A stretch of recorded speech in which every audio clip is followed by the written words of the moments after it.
যখন ইফতারের সময় হয়ে যায় সাথে সাথে তোমরা ইফতার করে ফেলো।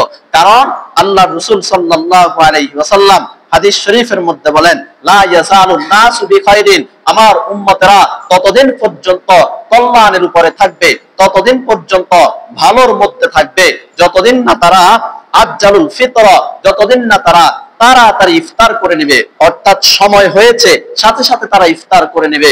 এই কাজ তারা যতদিন করবে ততদিন তারা কল্যাণের উপরে থাকবে। আর তারা যদি এই কাজ থেকে বিচ্যুত হয়ে যায় তাহলে তাদেরকে অকল্যাণ গ্রাস করে ফেলবে। তাহলে এক হাদিস থেকে জানলাম ইফতার কখন করব, ইফতারের সময় যখন হয় তখন করব। দ্বিতীয় হাদিস থেকে জানলাম কি দিয়ে ইফতার করব, খেজুর দিয়ে অথবা পানি দিয়ে। 3 নম্বর হাদিস থেকে জানলাম আল্লাহর রাসূল কি দিয়ে ইফতার করতেন, খেজুর দিয়ে ইফতার করতেন। 4 নম্বর হাদিস থেকে জানলাম আমরা ততদিন পর্যন্ত কল্যাণের উপরে থাকব যতদিন পর্যন্ত আমরা সময় হওয়ার সাথে সাথে ইফতার করে নেব। এবার আসেন 5 নম্বর হাদিসে আল্লাহর রাসূল কি বলেন। 5 নম্বর হাদিসে আল্লাহর রাসূল বলেন যে যেই বান্দা সময় হওয়ার সাথে সাথে ইফতার করে নিবে ওই বান্দাকে আল্লাহ তাআলা সবচেয়ে বেশি মহব্বত করেন। সুবহানাল্লাহ। আহাব্বু আল্লাহ রাসূল আল্লাহ তাআলা হাদিসে কুদসির মধ্যে জানিয়ে দেয়। হাদিসে কুদসি বলা হয় যেই কথাটা সরাসরি আল্লাহ তাআলা বলেন, হাদিস বলা হয় যেটা রাসূলুল্লাহ সাল্লাল্লাহু আলাইহি ওয়াসাল্লাম বলেন অথবা তার কর্ম দ্বারা, তার কথা দ্বারা, তার মনসম্মতি দ্বারা যেটা প্রকাশ পায় সেটাকে হাদিস বলে। এরপরে আল্লাহ তাআলা যেটা বলেছেন সেটা আল্লাহর রাসূল তার মুখে শুধু বলেছেন সেটাকে বলা হয় হাদিসে কুদসি। অর্থাৎ কথা হলো আল্লাহর, বের হলো রাসূলের জবান দিয়ে, ওইটাকে হাদিসে কুদসি বলে। আল্লাহর রাসূল হাদিসে কুদসির মধ্যে বলেন আহাব্বু ইবাদি ইলাইয়া আজালুকুম ইফতারা, যেই বান্দা তাড়াতাড়ি ইফতার করে নিবে, অর্থাৎ ইফতারের সময় হওয়ার সাথে সাথে যেই বান্দা ইফতার করে নিবে ওই বান্দাকে আল্লাহ তাআলা সবচেয়ে বেশি মহব্বত করেন। তাহলে আমরা ফার্স্ট হাদিস থেকে জানলাম ইফতার কখন করব, ইফতার কি দিয়ে করব। এবার আসেন 6 নম্বর কথা। আমরা নিজেরা তো ইফতার করব। আমরা যদি অন্য লোককে যদি ইফতার করাই তাহলে এই ইফতার করানোর মধ্যে ফজিলত কি? আল্লাহর রাসূল সাল্লাল্লাহু আলাইহি ওয়াসাল্লাম হাদিস শরীফের মধ্যে বলেন, আল্লাহর রাসূল সাল্লাল্লাহু আলাইহি ওয়াসাল্লাম হাদিস শরীফের মধ্যে বলেন মান ফাত্তারা সাইমান, যদি কোনো বান্দা রোজাদার ব্যক্তিকে ইফতার করায়, যদি কোনো বান্দা রোজাদার ব্যক্তিকে ইফতার করায় তাহলে কানা লাহু মিসলু আজরিহি, ওই বান্দার রোজা রাখিয়া যেই পরিমাণ সওয়াব ওই বান্দার আমলনামায় লিপিবদ্ধ করা হবে আল্লাহর রাসূল বলেন ওই পরিমাণ আমল তোমার আমলনামায় আল্লাহ তাআলা লিপিবদ্ধ করিয়ে দেন। সুবহানাল্লাহ। আমি রোজা রাখছি, আরেকজন ভাই রোজা রাখছে, ওই ভাইকে আমি রোজাদার ব্যক্তিকে আমি ইফতার করালাম। ইফতার করানোর দ্বারা যদি ওই ভাইয়ের আমলনামায় যে আমলটা আল্লাহ তাআলা লিপিবদ্ধ করে দিবেন হুবহু কানা মিসলু আজরিহি, হুবহু ওই আমলটা, ওই সওয়াবটা আমার আমলনামায় আল্লাহ তাআলা লিপিবদ্ধ করিয়ে দিবেন। আল্লাহর রাসূল বলেন যে গায়রু আন্নাহু লা ইউনকাসু মিন আজরি সাইমি শাইউন, ওই বান্দার আমলনামার যে আমলটা তোমার আমলনামায় আল্লাহ লিপিবদ্ধ করে দিবেন ভেবো না ওই বান্দার আমলনামায় আল্লাহ তাআলা কমতি করবেন না, আল্লাহ তাআলা কমতি করবেন না।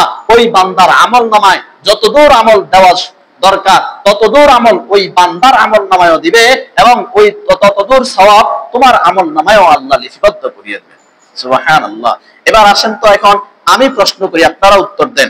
এখন বলেন তো আমার কাছে একজন ব্যক্তিকে ইফতার করানোর মতো সামর্থ্য নাই, আমার কাছে ইফতার করানোর মতো সামর্থ্য নাই। কারণ স্বাভাবিকত আমরা যখন ক্ষুধার্ত থাকি, রোজা রাখার পরে ক্ষুধার্ত হয়ে যাই, এখন ইফতারের সময় আমরা রকমারি আইটেম খাই, আমরা ফ্যাট ভরে খাই, ভর্তি করে খাই।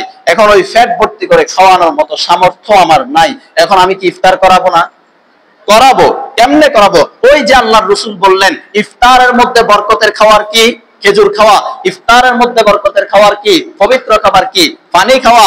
এখন আমার কাছে নাই, আমি তাকে ফ্যাট ভর্তি করে খাওয়াবো, আমার কাছে নাই। ওই খেজুর খাওয়ানোর দ্বারা, ওই পানি খাওয়ানোর দ্বারা ওই বান্দার আমলটা, ওই সওয়াবটা আমার আমলনামায় আল্লাহ হুবহু লিপিবদ্ধ করিয়ে দেবে। সুবহানাল্লাহ। সেম এরকম হুবহু একটা ঘটনা আল্লাহর রাসূলের যুগে ঘটলো। আল্লাহর রাসূল বললেন, যখন এই হাদিস বললেন তোমার কোন বান্দাকে যখন, তোমার কোন ভাইকে যখন তোমরা ইফতার করাবা, ইফতার করানোর পরে ওই বান্দার আমলগুলা যখন, সওয়াবগুলা যখন তোমার আমল নামায় আল্লাহ লিপিবদ্ধ করে দিবেন, তখন তোমাদের কাছে কেমন লাগবে? তখন সাহাবায়ে কেরাম প্রশ্ন করলেন, ইয়া রাসূলুল্লাহ, ওই বান্দাকে তো তৃপ্তি সহকারে ইফতার করানোর মতো আমার কাছে তো টাকা নাই, পয়সা নাই, সম্পদ নাই, কিচ্ছু নাই, আমরা কিভাবে ইফতার করাবো?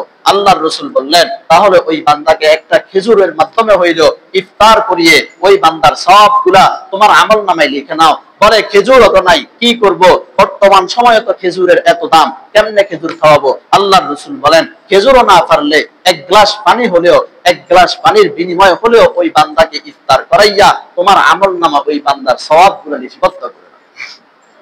এই জন্য আমি যদি এক গ্লাস পানি দ্বারা একজন ব্যক্তিকে ইফতার করাই, তাহলে আমার আমল নামায় আল্লাহ তাআলা ওই বান্দার আমল নামা সওয়াবগুলো লিপিবদ্ধ করে দিবেন। যদি 10 জনকে করাই, 10টা রোজার 10 জন ব্যক্তির আমল আমার আমল নামায় লিপিবদ্ধ করে দিবেন। 100 জনকে করাইলে 100 জনের আমল আমার আমল নামায় আল্লাহ লিপিবদ্ধ করিয়ে দিবেন।